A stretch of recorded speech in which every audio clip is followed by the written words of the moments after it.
ከጤና ጋር በተያያዘ ከፍራፍሬ ጋር ለጤና ጠቃሚ የሚሆነው ዝርያ ምንድነው የሚሉትን የፓፓያ ጠቀሜታዎች፣ ፓፓያ ጤናችን ላይ የሚሰጠው ጥቅም ምንድነው የሚሉትን በ3 ነጥቦች ላቀርብላችሁ ወድጃለሁ።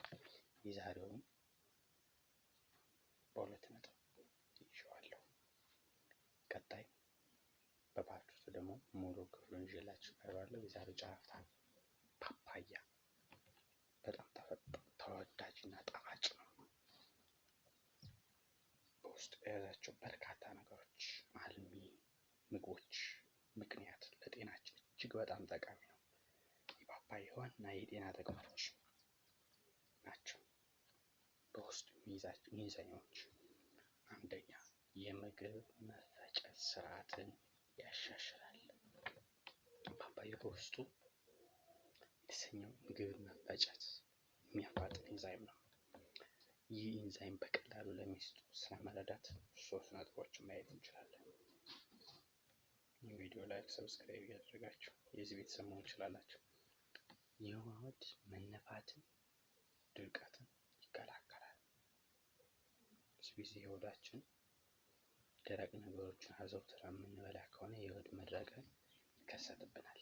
እነዚህን የመቀነስ ፕሮባቢሊቲ አለው። 2 ለጉንፋን መከላከል ወሳኝ ነው። ቢይዘንም ባይዘንም እንደዚህ አይነት ነገሮችን የምንጠቀም ከሆነ ጉንፋናችንን ያጠፋልናል። ፓፓያን ቢቻል እንኳን በሳምንት ወይ በ15 ቀን ውስጥ ብናዘወትረው የፓፓያ ጥቅሙ ብዙ ነው። ነገር ግን ፍሬሽ መሆን አለበት። የተበላሸ ከሆነ ቴስት አይደለም። ፍሬሽ የሆነ ፍራፍሬ መሆን አለበት። 3ኛው የምግብ መፈጨት ችግር ያለባቸው ሰዎች አዘውትረው ቢመገቡ ትልቅ እፎይታ ይሰጣል። አንዳንድ ጊዜ እንግዲህ አንዳንድ ሰዎች ላይ ምግብ የመፈጨት ምግብ ኢንተረስት አለመኖር፣ የበሉት ነገር አለመፈጨት ሊኖረው ይችላል። ይህ እንግዲህ በሳይንስ የተረጋገጠ ነው። እንደው በጣም ስር የሰደዱ የጤና ችግሮች ከሌሉ የምግብ መፈጨትን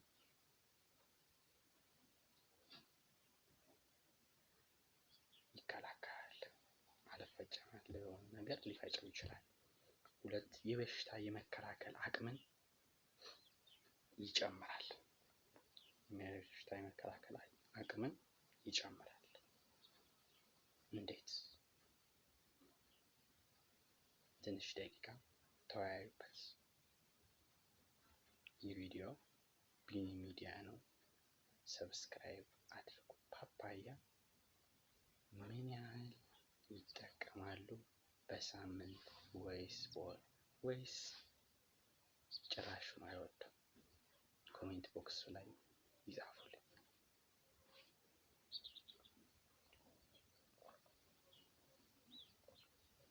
ወደ 2ኛው ስንገባ ፓፓያ እጅግ ከፍተኛ መጠን ያለው ቪታሚን ሲ ነው የያዘ ፍሬ ነው። አንድ መካከለኛ ለቀን የሚያስፈልገን የቪታሚን ሲ መጠን ሙሉ በሙሉ ሊሸፈን ይችላል። ስለዚህ ቪታሚን ሲ ፓፓያ መውሰድ የምንችል ከሆነ ቪታሚን ሲን አገኘን ማለት እንችላለን። ውድ የቻናሌ ቤተሰቦች 2 ፓርት አዘጋጃለሁ ብያለሁ። ይህ የመጀመሪያው ክፍል ነው። ካዘጋጀኋቸው ነገሮች እንግዲህ ሰብሰብ ያሉትን ቀጣይ ይዤላችሁ እቀርባለሁ። አጭር ጥንቅር የነበረኝ የፓፓያ ጠቀሜታዎች፣ አስገራሚ ጥቅም ይህንን ይመስላል። ጥያቄውን እንዳትረሱ ኮሜንት ላይ ጻፉ። እባካችሁ ኮሜንት መጻፍ በጣም ድክመት አለ። ብትጽፉት ጥሩ ነው። ሰው የደከመውን የሚሰራውን ነገር ኮሜንት ሲያገኝ የሆነ ኦፒኒየን የሆነ ነገር ኮሜንት ሲሰጠው ደስ ይላል። ስለዚህ ኮሜንት 3 ቃልም 2 ቃልም ትሁን እባካችሁ በቢኒ ሚዲያ ስም እጠይቃችኋለሁ። ኮሜንት ላይ ብትጽፉ ጥሩ ነው።